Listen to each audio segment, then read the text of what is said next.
My name is Andria, Mordon. I'm 49 and I am unemployed due to about 6 different disabilities. So my profession, I really think at the moment, is that I'm a mother.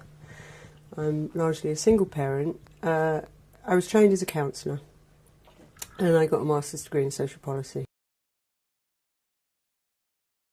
I feel that we just can't keep silhouetting ourselves when we're talking about personal drug use. I realise that, you know, especially now that I'm a mother, I think putting oneself on the line a little bit is a slight issue potentially. But I think in the end, I do not believe on any level that I'm a wicked person. I mean, I really don't. You know, I think what happened to me is sad and a tragedy. It's happening to millions of young people all over the world. And I just don't feel it's very healthy for us to keep silhouetting and hiding when actually we're just human beings exploring and doing what all human beings do. You know, and drugs is just a part of all of that. The first illegal contact was at 8, actually. Some older kids that I knew were hanging and they were smoking pot, and I was curious and I kept pestering them to give me some. They really didn't want to, so I was A, so young, and B, you know, I had very bad asthma and everybody knew I had bad asthma. So what happened in the end was that I just wouldn't let go of it, and so they just ended up giving me this burning roach.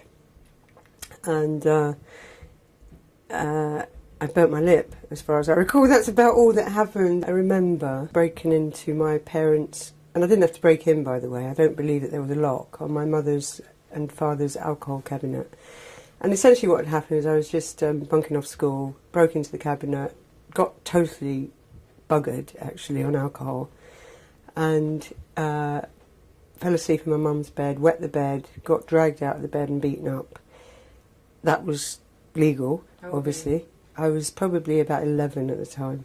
Of more significance, I think, is around 11 and a half, 12, when I started smoking weed regularly and actually by the age of 12 taking LSD 25 quite regularly, which obviously is a bit young. I loved it because it was, I mean, you know, it's an extraordinary thing, particularly the psychedelics. A girlfriend, who was my first friend to die, would take amphetamines and benzodiazepines from her mum's bathroom cabinet and bring them to school. In fact, she got expelled for that in the end, and bring them to younger kids. Mostly, I was just totally curious. I think if there had been I mean, it's really hard, that question, because people always ask it, and knowing the truth is just... I mean, I can say they were there. I can say that there's so much noise and emotion and talk about them that obviously makes them more interesting. I don't think that at that age the illegality came into it for me. I think later I might have thought, oh yeah, this is good because it's illegal, so I can be naughty. But certainly in the very early days, I was just like, let's take drugs because they're here and they're interesting. And basically, I just think that in the end, it came down to I've always wanted a lot of stimulation of some kind because I'm a bit hyper, you know. No. Not really. I mean, you know, no. I mean, I'm sure, you know, there were moments of kind of, yeah, come on, let's do it kind of thing. But no, I mean, I didn't really need much coercion, let me put it that way.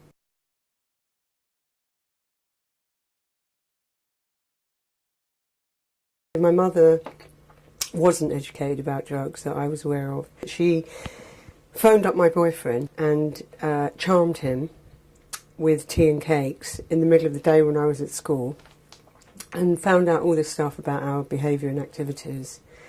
And when I got home from school at 4 o'clock, she said, oh, I had here just now, and he told me you take LSD together and cannabis, and it sounds very interesting. And I was like, what? Mummy, what? Anyway, and I immediately got on the phone to him and said, what are you doing? You told my mum we're taking LSD you know, I'm 13, you're 15, are you mad? You know, all this. And he said, oh, your mum was really nice, you know, she gave me tea and cake, she was really nice. I was like, yeah, she was nice, she wanted information, she ain't stupid, she's my mum. Anyway, so then I was put in an assessment centre because basically my mum was panicking. You know, when she, you know, then she started hearing things about, you know, the odd person who tried for building because they couldn't really perceive things properly. She had me put in an assessment centre where I was then, you know, in association with people who were, you know, basically budding serious criminals. I mean, I was just a kid pissing about with drugs, and actually I ended up threatened with Borstal simply because I was told, look, you're really intelligent, you wind up all the other kids. If you don't, you know, sort your behaviour out, you're going to Borstal for 6 months. So that sorted my behaviour out, I must admit. I came out of that assessment centre and I was a reformed character in quotation marks for about 6 months. And then, you know, it was time to study for O-levels and buckle down. Actually, the truth is, now I know that I'd started to have breakdowns by this stage. And I definitely went into one of my exams in complete breakdown mode. Do you think taking illegal drugs was causing you to have the breakdown? No, I think what was causing me to have the breakdowns is that I was very unwell physically and constantly threatened with asthma, killing me basically. And I lived in a very crazy environment. I want to make it very clear that I really believe that my mum particularly, and my dad, I mean they're both dead so it's kind of irrelevant, but for my family's sake, I really think they did the absolute best they could. There's no question about it. But, you know, with one full-time parent and 8 children, all as willful as this woman, the mother, it was going to be bedlam with a father who was gambling all the time, right? You know, he had that problem. She was trying to hold his family together. And there were some very, very serious moments. So basically, I probably lived in terror. I can't really remember it because, of course, I started taking drugs again. So, you know, and I was kind of busy learning how to menstruate and be a woman, or trying to learn, but really I was more interested in drugs because that made it all a bit easier. I got 7 O-levels eventually, by the age of 17. No, by then I discovered opiates. And, okay, so this girl that had been expelled from school for bringing in her mum's bathroom cabinet moved into a local apartment with her new husband. And she was also PA in a, you know, famous rock star. And, you know, she was gorgeous. I mean, you know, that people used to say the way they used to know how men were gay was if they didn't look twice at her. I mean, I loved her and she loved me, but there was some weird dynamic going on there. And, you know, maybe a part of it that I never admitted to myself ever was that she had drugs and I wanted them, you know. And she had easy access because she was so lovely and all the rest of it. So, anyway, in that new apartment locally, I was introduced to heroin one day. How old were you? 17 3/4 or something, you know. And, you know, somebody, basically a young man, gave me a shot of dope and, you know, I loved it. What can I say? I was dancing to Top of the Pops. I was happy. I no longer cared whether I was fat or lacking in intelligence, and all the things that I told myself about myself, and all the negative things I told myself. I didn't care if I was pretty anymore, or I just didn't care, and it was nice to have a few hours freedom from this intense kind of bullshit in my head, really. I knew straight away, well, this is how I say it, that I was an addict, whatever that means. Because it was such a profound kind of nirvanic experience, you know, it's like I knew. And because also my response to vomiting, which most of us do on our first shots of dope, yeah, heroin, it wasn't to think, oh, I'm not going to do this again because it made me vomit. It was, who cares, you know. I mean, I just was so freed emotionally for a few hours. I wanted more, and it's as simple as that. I was in this environment and there was morphine, heroin flowing freely. It was a bloody dangerous environment, I might add, and I don't mean the heroin and the morphine, I mean the people who were selling it. Both the men that I was very, you know, involved with getting it from were, I mean, you know, they were very violent men. One of them virtually killed his girlfriend. I mean, it was terrible. It was terrible. And I don't know whether that was you know, par for the course. I think these days it is par for the course, but back then it was, you know, the end of the hippie era. We're talking late 70s, early 80s, and punk era and all of that. So, you know, I just remember going to one of the dealers' houses and his girlfriend was sat there completely buggered on barbiturates, babysitting, and he started screaming at her. I mean, you know, the fact that this man had the audacity to shout at this woman because she was stoned on barbiturates, looking after a child when he was doing what he was doing, frankly, you know, it didn't bear thinking about. Anyway, she committed suicide 2 or 3 weeks later, and his counterpart, dealer, was known as the Mad Hatchet Man because he'd literally run down the street with hatchets after people who owed him money. And the guy that I was involved with, in fact, sexually involved with, who gave me my first shot, was, you know, the son of 2 addicts, and, you know, it was a rough scene.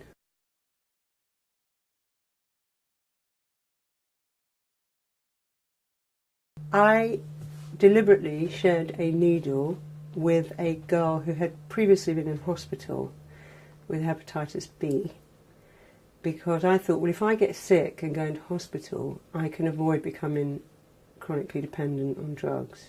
And so I was in Coppetswood Hospital for 2 weeks. My mother was kind of desperate, and she had told the authorities, by the way, not to let certain people in, because by then she knew what was going on and she was just in despair. And then I came out of hospital and got a job in a local library, and I met a guy who was also trying not to smoke weed, because he'd been smoking weed like every day for about 6 years non-stop, and he just had enough.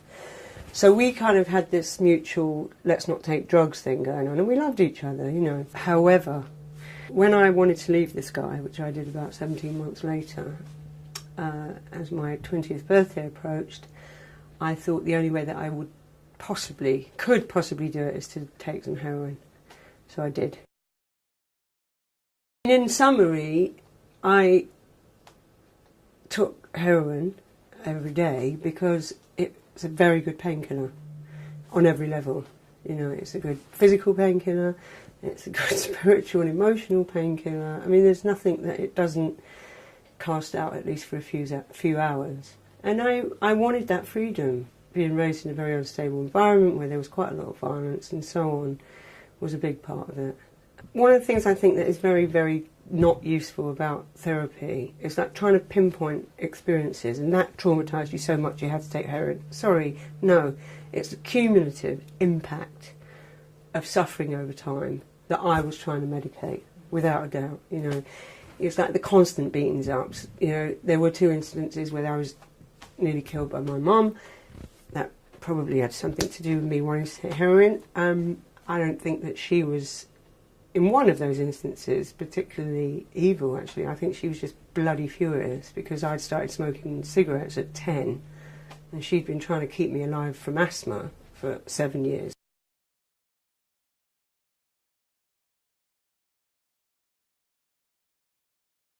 I thought those posters were really attractive, those young skinny boys. I thought, yeah, I wouldn't mind being skinny, and, you know, I didn't really care about sports, you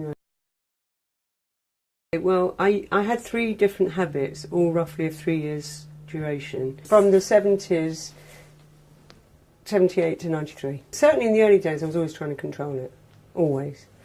So I could probably get away with 20 quid a day, quite easily. You know. How did I get the money? Sold sex. There were some very dodgy moments there. And my mother's value system was such that, you know, it was actually okay for me to harm myself, but it wasn't okay for me to start implicating other people by selling them narcotics.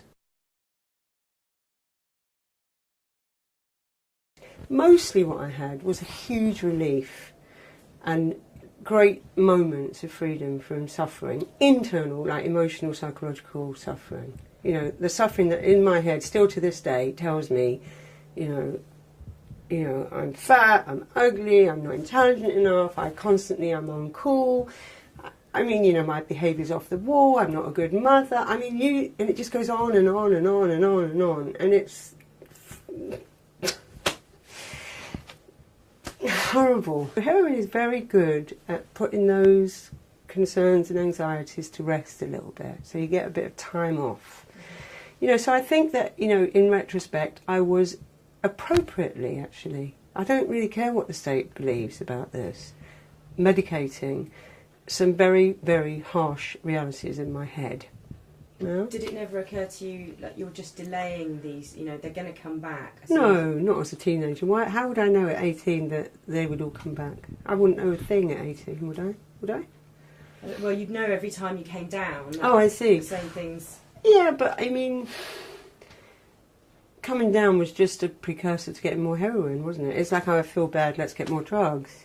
I mean, until, you know, I started getting raped occasionally and beaten and things like that. I mean, then I started to think, hold on a minute, this isn't quite right, surely. This cannot be normal. I'm 50 next year and I am a mum and, you know, a lot of things have changed for me. But I think what's much more worrying for me is that that part of me is still in great abundance in me. And that's much more worrying, is that, you know, but what I don't do now is go and put myself at great risk of, you know, violence, rape, arrest and so on.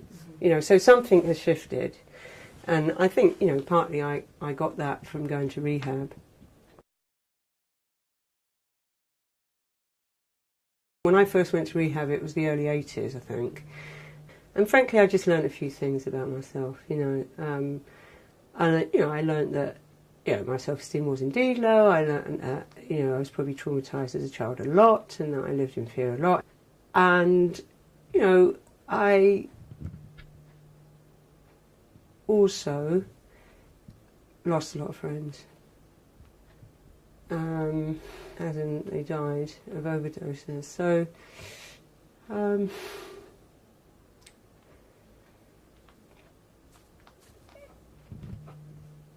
it was probably about the best wake-up call you can get, I suppose.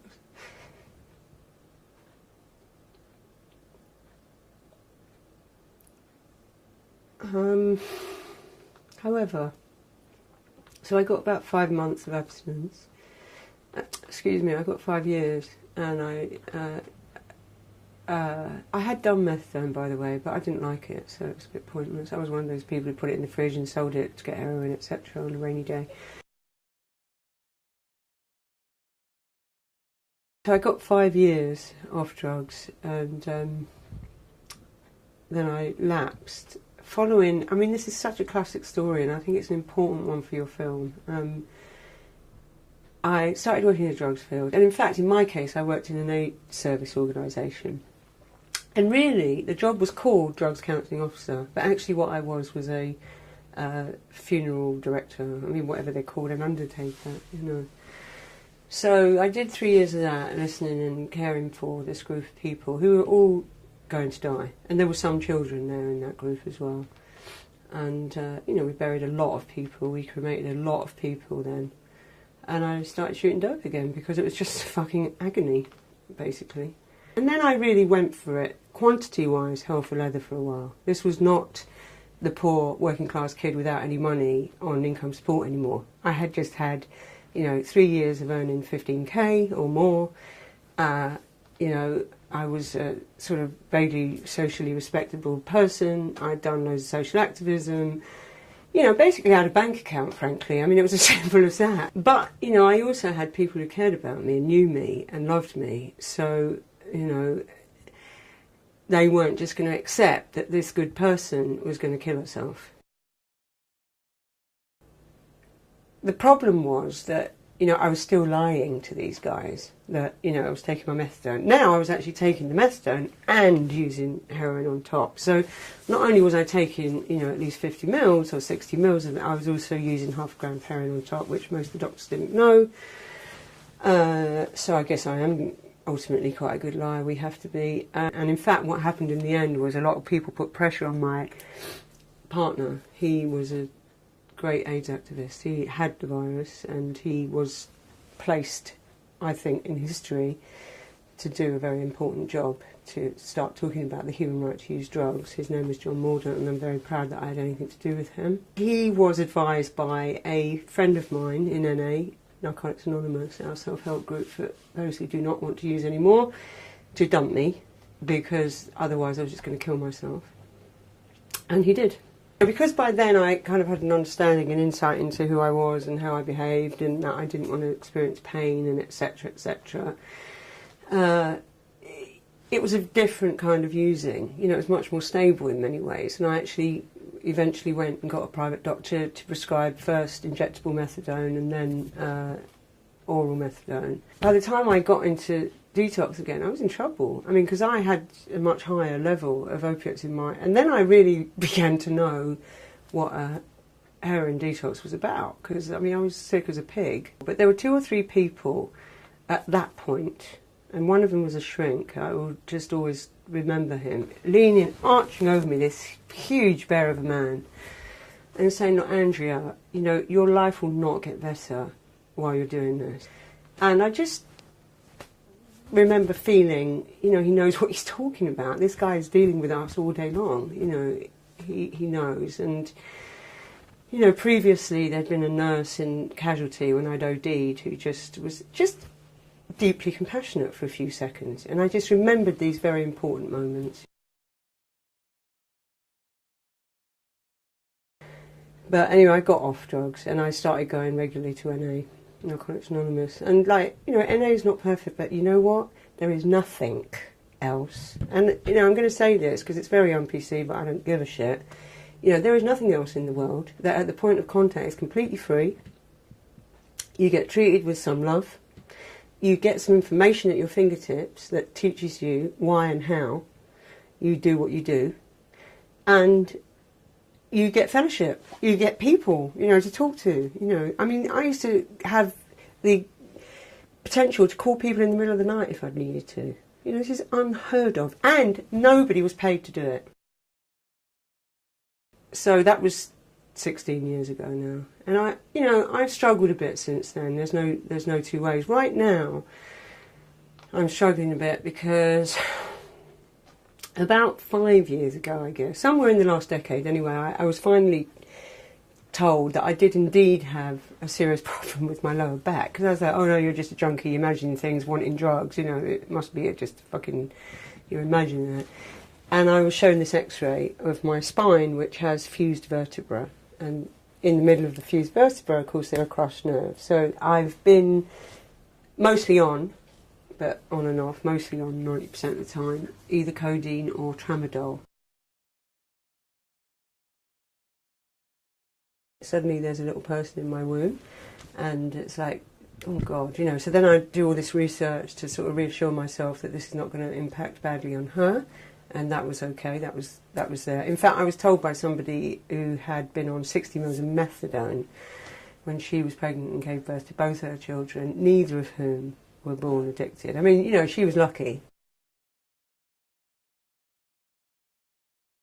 I am being prescribed a synthetic opioid called tramadol for the pain at the bottom of my back. But, you know, it's got the added benefit is if it's a particularly difficult day, I can feel slightly less, which I think is always quite nice, really.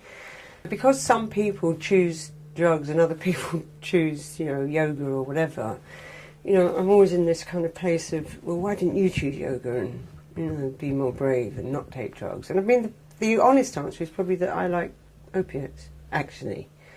But, you know, it's also possibly that I'm a bit lazy and I can't be bothered to go into yoga regularly. I've been legitimated, haven't I? You know, I'm not going to get busted for this, for one thing. That's, you know, I'm never going to get arrested for taking tramadol, as far as I'm aware. There probably are side effects, but before I get into that, for me, the internal battle is that actually I don't like being dependent on this drug because, you know, I just don't like generally having to, you know, rush, you know, like if I forget them at home, I have to rush back home to take this frigging drug so that I don't go into a withdrawal and all the rest of it. I mean, you know, and people say, well, you know, just get yourself organised, woman, just make sure you've always got them. Well, fair enough, but I have trepidation and reservations about taking them in the first place. Now, why? Because I think there are some quite serious side effects. This drug is an SSRI partially, and it's also a synthetic opioid, and I don't know enough about it to start giving lectures on, particularly film about it, but, you know,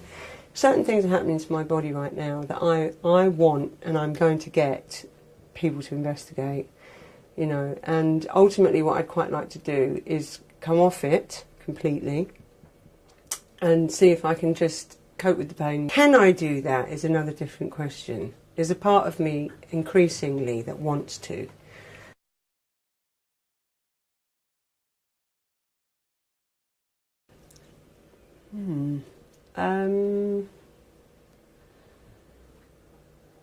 I would earn money more. Oh, like, would I not take heroin? No, I wouldn't. I mean, like, you know. So you'd have avoided heroin if you could make all your choices again? Do you mean, like, if I could live it with the knowledge I've got now? Yeah. Oh, God. I don't think I would have avoided heroin. Why not? Because I liked it. And it sort of liked me for a while. The point is that I now believe that it's quite likely that I would have committed suicide without it. So no, I don't think I would have avoided heroin. Don't tell the police, or anybody that could tell the police. Know what you're taking, if at all possible. Know exactly what you're taking, find out as much about it as possible, so you're actually not going to suffer unnecessarily. Try to know who's selling it to you, so you don't also get ripped off, which happens still quite a lot. I suppose what I'd most say, actually, is if you're a child like I was, and you discover quite quickly somehow that you are medicating yourself, then go and see anybody who loves you or cares about you. I mean, anybody, and start talking about whatever it is that hurts. But I think it's very, very hard when you're a teenager to even know that you're in pain. You know, I mean, I knew that I just, but people said, oh, that's just, you know, an average adolescent, you know, feeling self-conscious and not thinking you're pretty enough or intelligent enough. Everybody said that was normal, so I was like, oh, well, so it was normal. But I knew it wasn't normal to shoot dope on it. I think mostly what we have to do is tell the truth, you know, and we, therefore I think we are responsible as parents and adults for finding out as much as we possibly can. You know, I really, really think that. And it doesn't matter, and it's not down to drug workers and drug educators and teachers only and parents, all of us. Because, you know, drugs are everywhere, legal and illegal. We live in a drug-centred culture all over the world. This is normal. You know, so everybody, you know, who is alive, really, I think, has some responsibility, you know, for knowing as much as possible about psychoactive substances.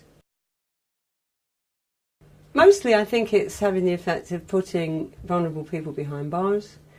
It's confusing people. It's messing up police officers because they feel powerless and inadequate as to how to deal with this thing. It's making the life and work of drug workers more... I mean, the only good thing it does, in fact, is give more work to drug workers. So, but if we feel that's worth it, then I think we really need to look at ourselves deeply. The law was the least of my concerns, trust me, when I was shooting dope. I couldn't give a... I mean, I didn't care at all. You know, I cared about somebody who might rape me, somebody who was going to rip me off.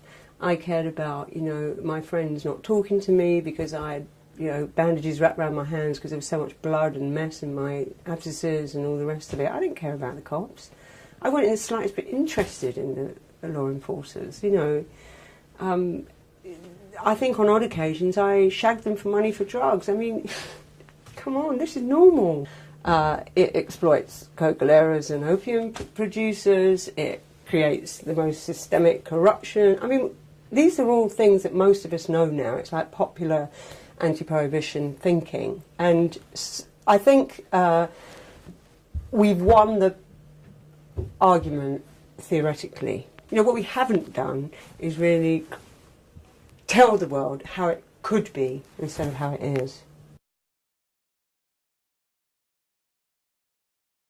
We all talk about legal regulation and that, you know, some other authorities, I mean, that essentially all the different substances should be controlled and regulated exactly as alcohol and tobacco.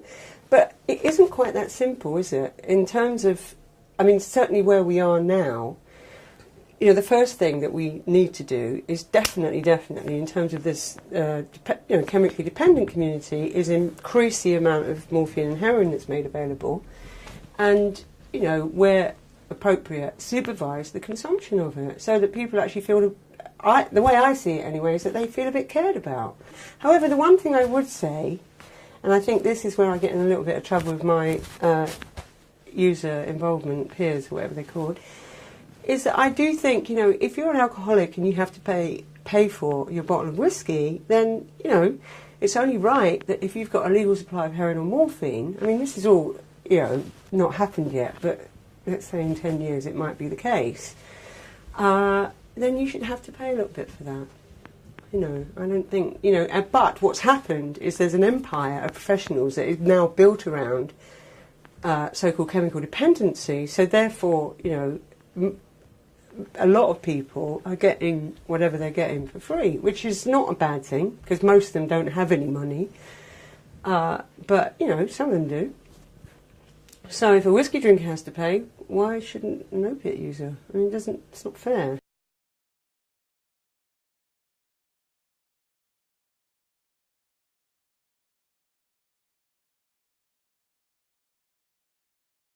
...25 quite regularly, which obviously is a bit young. I loved it because it was, I mean, you know, it's an extraordinary thing, particularly the psychedelics. A girlfriend, who was my first friend to die, would take amphetamines and benzodiazepines from her mum's bathroom cabinet and bring them to school. In fact, she got expelled for that in the end, and bring them to younger kids.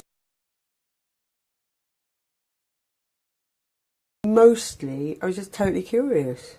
I think if there had been I mean, it's really hard, that question, because people always ask it, and knowing the truth is just...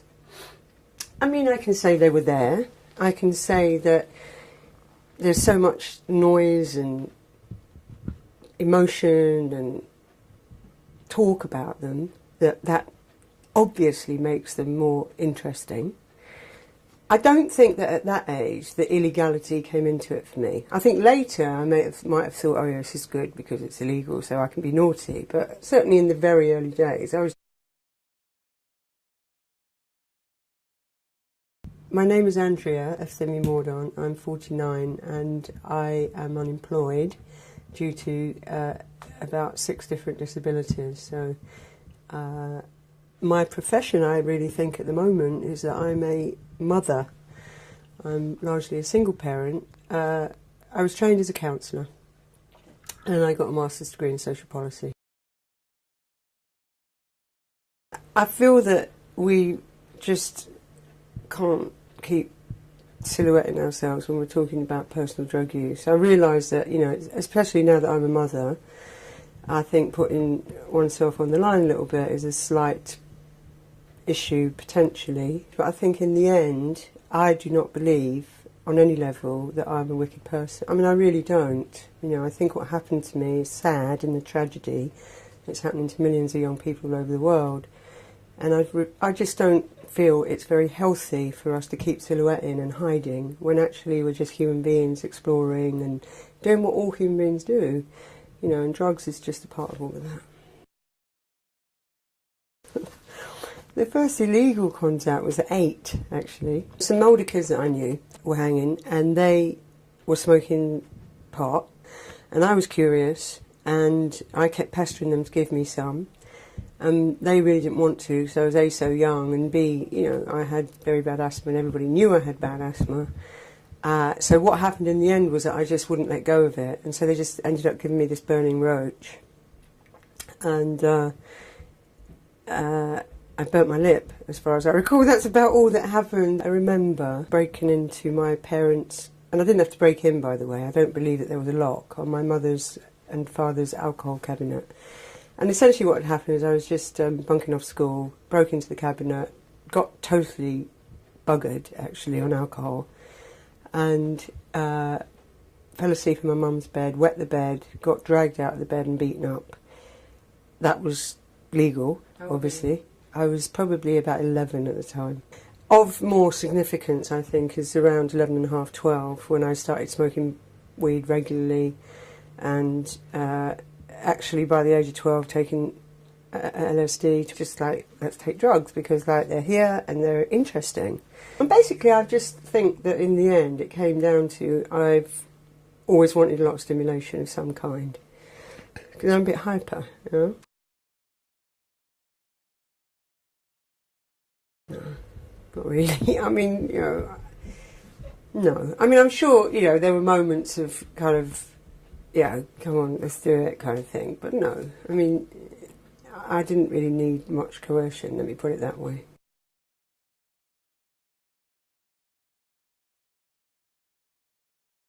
My mother wasn't educated about drugs that I was aware of. She phoned up my boyfriend and charmed him with tea and cakes in the middle of the day when I was at school, and found out all this stuff about our behaviour and activities.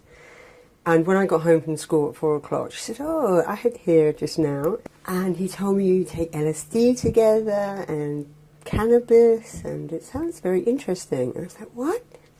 Mummy, what? Anyway, and I immediately got on the phone to him and said, what are you doing? You told my mum we're taking LSD. You know, I'm 13, you're 15, are you mad? You know, all this. And he said, oh, your mum was really nice, you know, she gave me tea and cake, she was really nice. I was like, yeah, she was nice, she wanted information, she ain't stupid, she's my mum.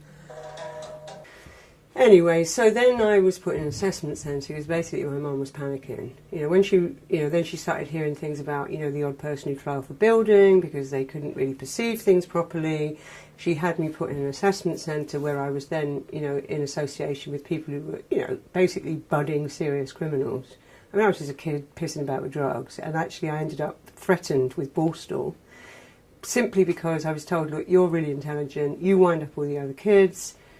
If you don't, you know, sort your behaviour out, you're going to Borstal for 6 months. So that sorted my behaviour out, I must admit.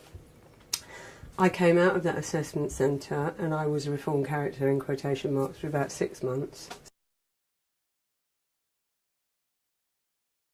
And then, you know, it was time to study for O-levels and buckle down. Actually, the truth is, now I know that I had started to have breakdowns by this stage. And I definitely